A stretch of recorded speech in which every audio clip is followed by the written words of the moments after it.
Então, eu queria ver contigo, referente a esse aumento que eu vi que tem de 66%, assim, pelo menos no estado que eu vi no relatório, que aumentou, né, das prisões da população carcerária nos últimos anos, né? Tem os outros estados, tem os dados também, que são bem alarmantes, mas o que tu acredita que levou a ter esse aumento no país como um todo e no estado? A principal explicação para o aumento da população prisional no Brasil é uma lei que, paradoxalmente, essa lei, a Lei 11.343, ela serviria para separar o que é usuário do traficante. E lá no seu artigo 28 dessa lei que eu estou referindo, ela diz que o sujeito que carrega consigo uma pequena quantidade de droga ilícita para o seu consumo, ele terá penalidades, mas não preceitua que será presa a pessoa. Diz que tem que ter tratamento, tem que ter isso, tem que ter aquilo. Mas na sequência, o mesmo artigo não determina que quantidade é essa que diferencia o usuário do traficante. Então, por conta disso, inúmeros aprisionamentos, fica a dúvida, o sujeito realmente ele estava com aquela droga para traficar ou era para uso pessoal? Essa celeuma é tão significativa que está no STF, inclusive. O STF está julgando um caso de um sujeito que foi pego com 3 gramas de maconha e ele acabou recorrendo, né, com base na dubiedade desse artigo, para o STF definir, fazer uma interpretação se é constitucional, inclusive, penalizar, prender o sujeito pelo uso pessoal. Essa é a tese do defensor desse usuário.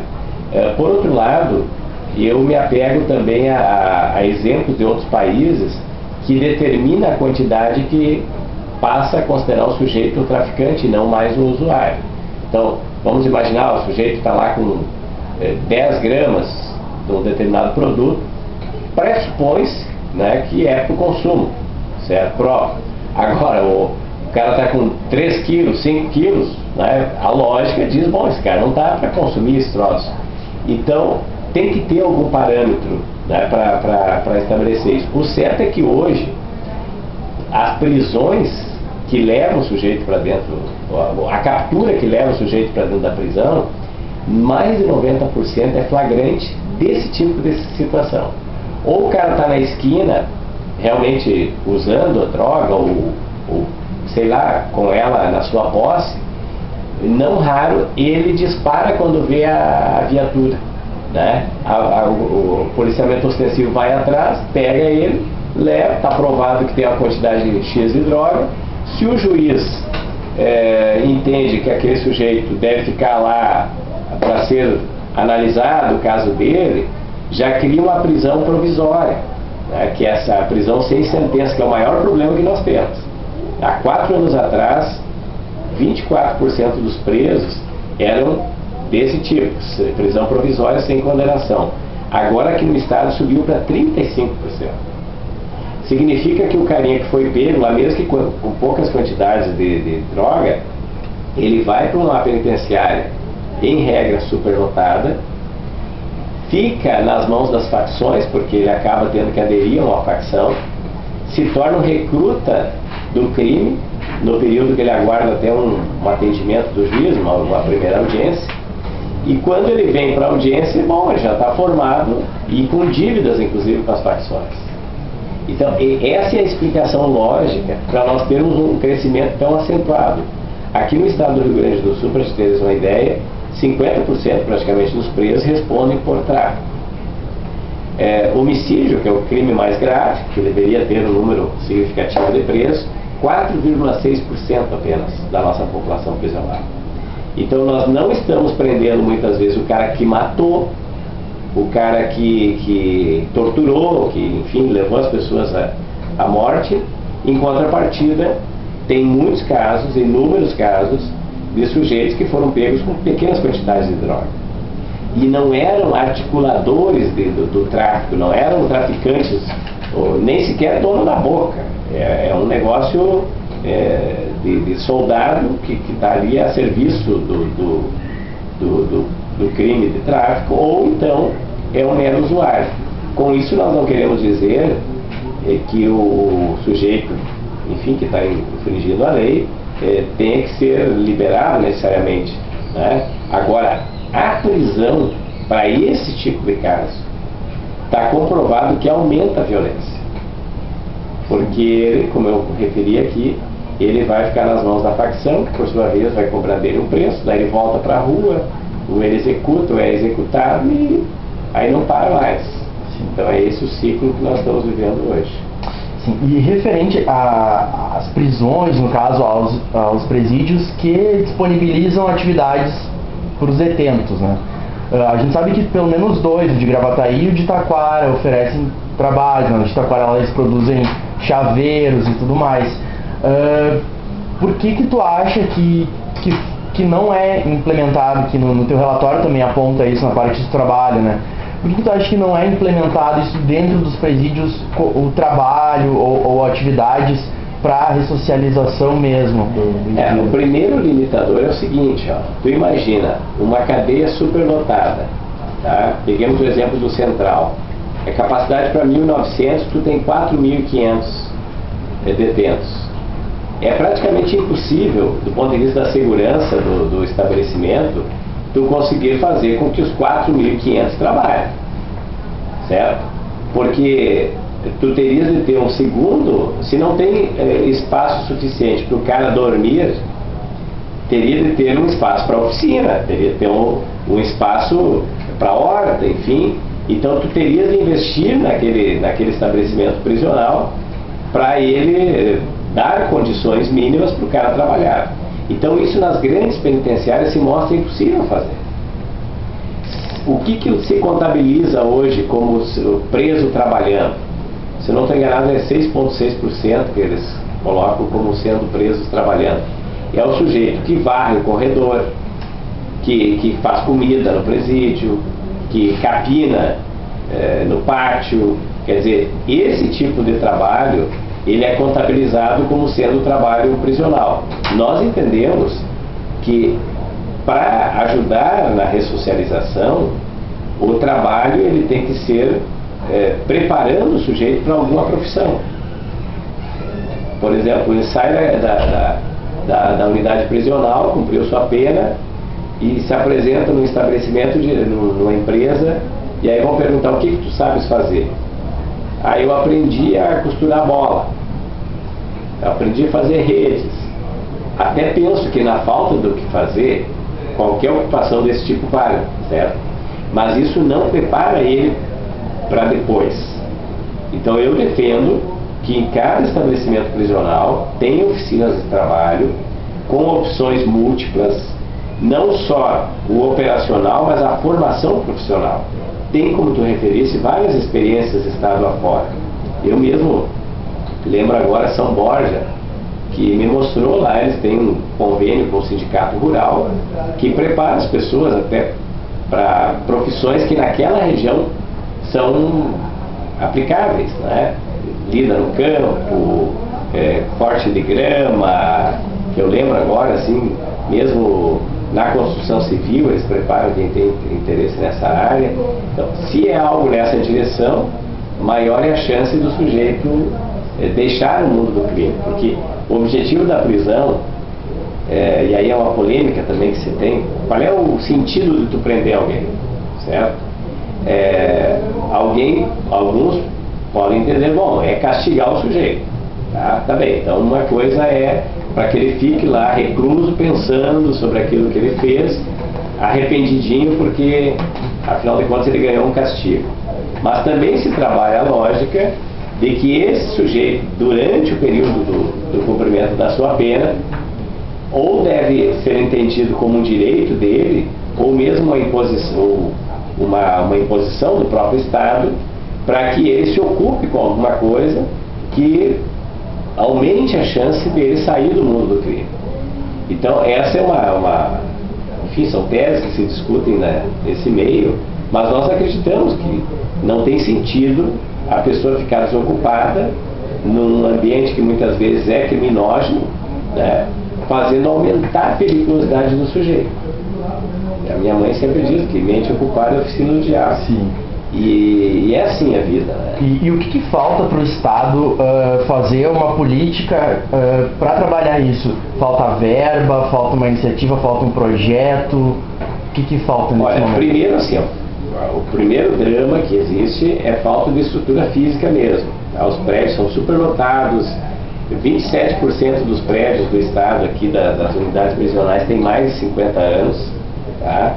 Então, com uma penitenciária superlotada é muito difícil tu imaginar. Tu pode imaginar assim, vai ter uma oficina, mas uma casa que tenha 400 pessoas, no máximo 40 vão ter condições de trabalhar naquela oficina.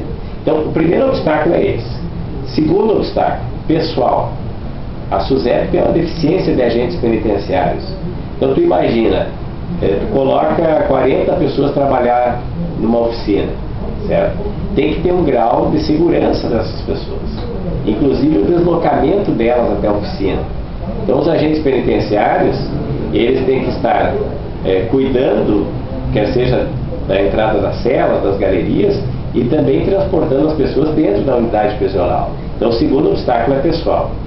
E o terceiro, aí eu acho que é o que tu falas, também falta uma vontade política dos gestores, eu não estou falando só dessa gestão, de ir atrás disso.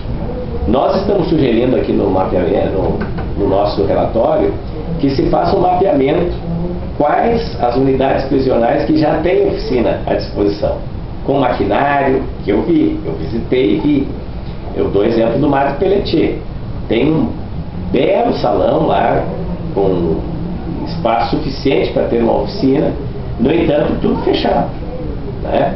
Então, por que a gestão não mapeia isso estado afora, vê o potencial que tem, estabelece convênio com empresas, que têm empresas interessadas ou na formação profissional ou na execução de alguma tarefa ali dentro, para que aquela unidade prisional mostre a oportunidade. O cara, como não vai caber todo mundo ali, se seleciona aqueles que têm realmente vontade de trabalhar. E eu ouso dizer para ti, pelo que eu conversei com as pessoas que cumprem pena, há um percentual muito significativo que quer trabalhar, que quer se ocupar. E aí o Estado está perdendo tempo de não colocá-las em ocupação. E a verba para esse tipo de iniciativa referente ao sistema prisional em si? Ele tem que vir da União ou ele é responsabilidade do Estado? Porque eu sei que o ex-secretário Michels, ele foi várias vezes a Brasília, né, à procura disso, mas também não tem... Mas não precisa, isso gera riqueza. É só o Estado ir atrás de convênios com empresas, né, que a empresa mesmo vai pagar o serviço da pessoa que cumpre pena. Eu conheço uma experiência exitosa na cidade que eu moro, que é Santa Rosa. As empresas metalúrgicas, elas têm lá uma oficina lá dentro, deram formação profissional para os caras, alguns já sabiam lidar com solda e outras coisas. Bom, e ali dentro tem oficina, como tu olhas assim, dá a impressão que é uma empresa normal, né? Porém, é mão de obra prisional, o cara ganha de acordo com as regras estabelecidas na lei de execução penal, ele recebe, inclusive um percentual passa para sua família, o outro fica depositado, e o próprio estabelecimento prisional, ao conveniar com a empresa, também recebe por isso. Então, ao invés de gastar, o Estado estará ganhando para si e ganhando para a família da pessoa que cumpre pena. Eu acho, inclusive, que essa é uma das principais propostas que tem acolhimento de toda a população. Porque o que eu mais ouço das pessoas, e eu dou razão pelo que elas dizem, preso tem que trabalhar. Mas o Estado não se mexe para isso. Então falta essa determinação, e não é difícil fazer isso. Teria o apoio, inclusive, dos próprios servidores da SUSEP, pelo que eu percebo. Mas aí, bom, fica também à mercê de quem está no governo, né? Sim, uma coisa que eu conversei com o Sidney Zurska, que essa situação e tal, geralmente os presos eles trabalham em parcerias de empresas conveniadas com a SUSEP, né? Só que precisaria também ter uma abertura das outras empresas. Eu conversei com o pessoal do projeto Chance, né, que eles atuam na região do Vale dos Sinos. Então, assim, uma coisa que eles apontaram, né, que eles procuram bastante parceria público-privada, né, e quando é com o serviço público não funciona. Sempre tem atraso, os presídios não deixam eles entrarem, porque é uma iniciativa da universidade mesmo, que é toda financiada, é um projeto filantrópico. E em contrapartida também eles têm parcerias com o Cine, por exemplo, que encaminha, mas que existe uma resistência. Eles já procuraram, por exemplo, a CIS de São Leopoldo, né, a Associação dos Comerciantes Industriais, e só 2 empresas manifestaram interesse. Mas o que eu vou ganhar com isso?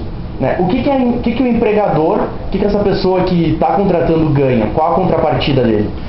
Hoje na prática, dependendo, é claro, do setor que o cara vai trabalhar, tem uma série de pagamentos de benefícios profissionais que teria de pagar para o sujeito que não cumpre pena e que estaria isento para aquele que cumpre pena, certo? Porém, se o cara está no semiaberto, por exemplo, já é uma outra situação, ele vai trabalhar lá na empresa, tá? Aí, nesse caso, teria de ter realmente alguma compensação tributária para incentivar essas empresas. O Dr. Brusca já nos passou essa ideia, essa opinião. Nós emendamos isso agora no nosso relatório para trabalhar, talvez, um projeto aqui na Assembleia Legislativa nessa direção. Por outro lado, o principal obstáculo é a falta de conhecimento. E a falta de conhecimento, ela gera preconceito, ela gera medo. As pessoas tendem a não aceitar, o cara cumpriu pena, certo? Então, por isso que eu digo, se tivesse determinação política, uma política estadual de incentivo, não ficaria a unidade prisional lá de Novo Hamburgo sozinha, tentando convencer a associação comercial, enfim, o grupo empresarial daquela região. Ou então lá na fronteira oeste do estado, eles tentando a sua maneira. Às vezes até um diretor de casa prisional, com sua boa vontade, indo atrás dos convênios. Teria de ter, em nível estadual, uma equipe, né, da SUSEP, e aí nós estamos defendendo também a ideia da SUSEP virar uma secretaria para tratamento prisional, né, ela não ter uma dependência da Secretaria de Segurança, porque o sistema prisional sempre é o primo pobre da história. A comunidade às vezes não se dá conta que, além da Brigada Militar ter efetivo bom e condições de trabalho, a própria Polícia Civil, o IGP, a área prisional também tem que ter essas condições. Mas como as pessoas não veem o mundo prisional, ele fica escondido atrás dos muros, acaba não tendo um clamor popular para que isso melhore. Então, quase todos os estados da federação, eles já criaram autonomia para essa área, estabelecendo uma secretaria com plano, com projeto, com orçamento e assim por diante. É o caminho aqui para o Estado. O Estado vai ter que entrar, vai ter que trilhar, porque do jeito que está muito complicado. Essa coisa mesmo de tu teres junto a um secretário, alguém responsável para ir na imprensa nas diferentes regiões, conversar não só lá na unidade prisional, mas falar com as federações empresariais do Estado e a partir dali estabelecer convênios. Bom, aí tu está trabalhando uma outra dimensão, uma política de Estado que não é passageira e apontando solução que realmente floresce esperança, senão vai continuar sempre essa coisa da fragmentação das iniciativas. Sim. E essa questão da superlotação, eu quero voltar nesse assunto, porque ele é grave, né? A questão principalmente do nosso presídio central, né? Que é conhecido como um dos piores da América Latina, superlotação, abaixo dos direitos humanos. O que tu acredita que seria necessário para fazer hoje, que seria possível, se tu vê que na atual gestão desse governo, o que pode ser feito nos próximos 4 anos? No curto espaço de tempo, o que tem que ser feito agora é finalizar o complexo prisional de Canoas. Lá tem vagas para mais de 2.800 presos. Tá? Lá toda a obra está pronta, interna, falta ligação de luz do muro para fora, água, esgoto e o acesso. Isso é uma obra, o complexo todo deve ter custado 120 milhões mais ou menos. Para fazer o complemento agora que eu estou falando, eles gastariam no máximo 15 milhões. Tá? Então daria por volta de 10% do valor que já foi gasto. Mas isso está sendo motivo para atraso da obra, e eu tenho até um receio de que, demorando mais, começa a deteriorar aquela obra. Então, imediatamente o governo do estado deveria aportar recursos para concluir aquele complexo. Tem que dotar de mais pessoal, porque quem é que vai cuidar? Quem é que vai proteger lá aquela... Ou vamos colocar mais brigadianos, como é o caso do Presídio Central e a Penitenciária Estadual de Jacuí. Então, essas são medidas emergenciais aqui para a região metropolitana. Interior afora, também sinalizo com isso aqui no relatório, tem muita obra que os conselhos da comunidade querem construir. Tem o dinheiro, tem o orçamento, tem o projeto, porém a burocracia interna da SUSEP, da Secretaria Estadual de Obras, não libera essas construções. Então tem que desburocratizar os procedimentos, porque tem acontecido inclusive obras na informalidade estado afora. Os diretores de casas prisionais, em sintonia com o próprio Judiciário e o Ministério Público, nem avisam Porto Alegre que estão construindo, porque se avisar atrapalha. E daí essa obra passa a não existir na contabilidade oficial. Veja que nível nós chegamos. Então, por conta da burocratização, da enrolação e tal. Imediatamente é isso que tem que ter. O semiaberto também está superlotado, né? E claro, a porta de entrada desse problema é o critério que se estabelece na hora de julgar quem deve e quem não deve ser preso. Na minha ótica, nós temos que ter a prisão, e é a ótica de todo raciocínio político, jurídico do país, a prisão ela deve ser uma pena de exceção. Tu tenta uma pena, vamos dizer assim, menos severa. No limite, o cara apresentou risco de violência para a comunidade, enfim, ele é aprisionado. Ele é separado do convívio familiar e da sociedade. Hoje, a prisão está servindo como regra. Toda e qualquer delinquência, em especial ligada ao mundo da traficância, é colocado dentro da cadeia. Então, se nós encontrarmos, e aí tem legislação prevendo isso, eu não estou falando nada fantasioso, né? As penas alternativas, e aí inclusive a experiência da justiça restaurativa, para que a pessoa, inclusive a vítima do crime, ela tenha condições de cobrar do agressor a reposição daquele bem que lhe foi arrancado, o sofrimento que foi gerado, é uma experiência interessante. O drama é que hoje nós não estamos conseguindo evoluir aqui no estado em termos de alternativas. E aí cada vez mais prende, e o problema aumenta. Sim. Eu queria que tu falasse pra gente do método APAC, né, que eu vi que tu tem, o objetivo seria no de Canoas, me corrija se eu estiver errado, isso. Que no presídio de Canoas já querias instaurar e tudo mais, que é uma coisa diferente, né, que os presos eu queria que tu contasse um pouco sobre o projeto, sobre o teu contato, como ele funciona e quais são as suas projeções. Tu acha que vai acontecer mesmo de conseguir implementar ou não? Então, nós conhecemos esse método também no meu primeiro mandato. Eu tive contato, o doutor Antônio Carlos Bastos, membro do Ministério Público Estadual, foi a primeira pessoa que nos trouxe essa informação, junto com o assessor aqui da bancada, o Gomes, e nós fomos visitar essa experiência que funciona há mais de 40 anos em Minas Gerais. Trata-se de uma experiência realmente inédita e é brasileira, é uma coisa que deve nos orgulhar. A comunidade local, ela assume a gestão da unidade prisional. Ela reúne voluntários, quer seja advogado, psicólogo, padeiro, pintor, enfim, todas as pessoas que queiram ajudar no processo de ressocialização, elas se organizam numa associação.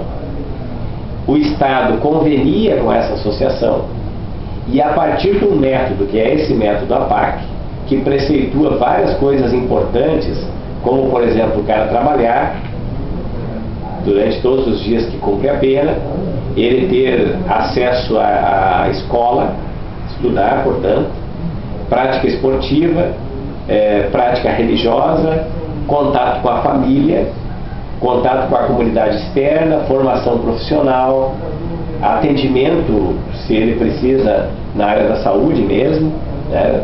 Enfim, é um conjunto de assistências prestadas ao sujeito que está cumprindo pena, mas cobra, em troca, um comportamento melhorado dele. Ele não pode continuar a delinquir.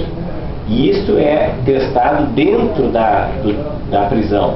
O período que ele cumpre a pena, ele passa por constantes avaliações, não só do ponto de vista psicológico, mas comportamental. Se ele efetivamente, na sua prática diária, ele está se disciplinando para uma vida melhor ou não. E eu te dou um exemplo. A ampla maioria das pessoas presas no Brasil, e aí é triste isso, são de baixa escolaridade, pessoas pobres, que muitas vezes não tiveram até um processo educacional, nem na família, muito menos assistência do Estado. Porque no Brasil o rico é muito raro ir para a cadeia, muito raro.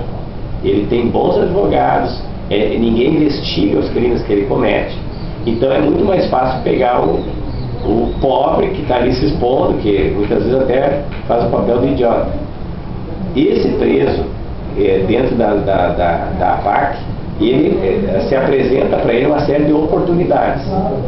Ele, inclusive, opta se ele quer ir para um presídio assim.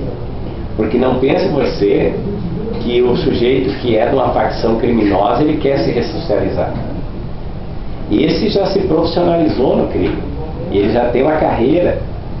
Agora, se o cara quer optar por uma alternativa, a APAC é o caminho. Então vai existir uma triagem, então, para quem participa do método APAC ou não. Sem dúvida. Aquele que quer... Primeiro ele pede para entrar, certo? Daí quem acompanha, o juiz, o promotor, enfim, conjunto de autoridades que fiscalizam a execução da pena, os psicólogos da própria instituição vão analisar. Bom, o fulano realmente demonstra que quer ter uma outra conduta, está usando isso como subterfúgio, daqui a pouco até para ter uma fuga, né? E não raro acontece isso. Pois bem, depois que ele entra numa unidade prisional que tem o método APAC, a vida dele muda, porque ele passa a ter uma rotina cotidiana avaliada pelos próprios colegas, porque aí tem todo um processo de preparação, não é tu de cara começar com 100 presos, tu começa com poucos, esses vão entendendo a filosofia a ser trabalhada naquela unidade e vão preparando os que vão entrando. Assim tem sido feito estado, país afora. Inclusive eu estou indo hoje visitar uma experiência no Paraná, que lamentavelmente o Rio Grande do Sul, no mesmo período que o Paraná descobriu isso em Minas, mas eles já estão colocando em prática, e nós aqui ainda em processo de sensibilização, de convencimento, em que pese o Judiciário, Ministério Público, Defensoria Pública, OAB, vários agentes da SUSEP concordarem, igrejas aqui do Estado, nós mesmos aqui no Parlamento tem apoio, tem uma resistência ainda do próprio Executivo de estabelecer esse convênio. Isso tem um caráter apenas político, econômico, ou tu acha que tem alguma coisa a ver com o perfil, a forma de pensar do nosso Estado, essa visão mais conservadora? Tem alguma coisa nesse sentido? É uma questão puramente assim financeira, econômica? Não tem nada a ver com finanças, até porque os custos diminuem. Entende? O custo de um preso no método APAC diminui 50%.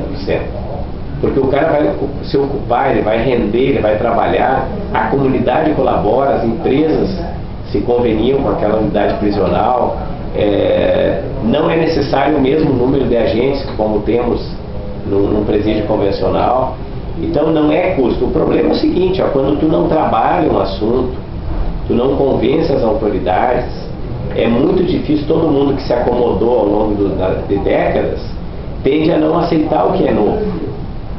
Essa é a resistência principal.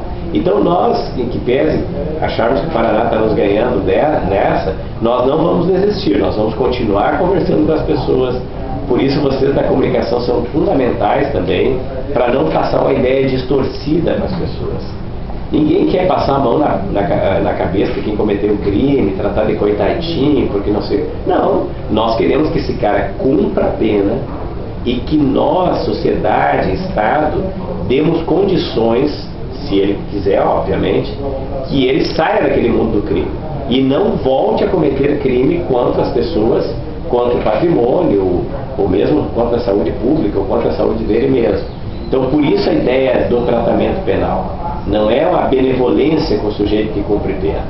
É até uma preocupação futura para que quando ele sai, ele vai sair um dia, né, ele não coloque em risco a sociedade.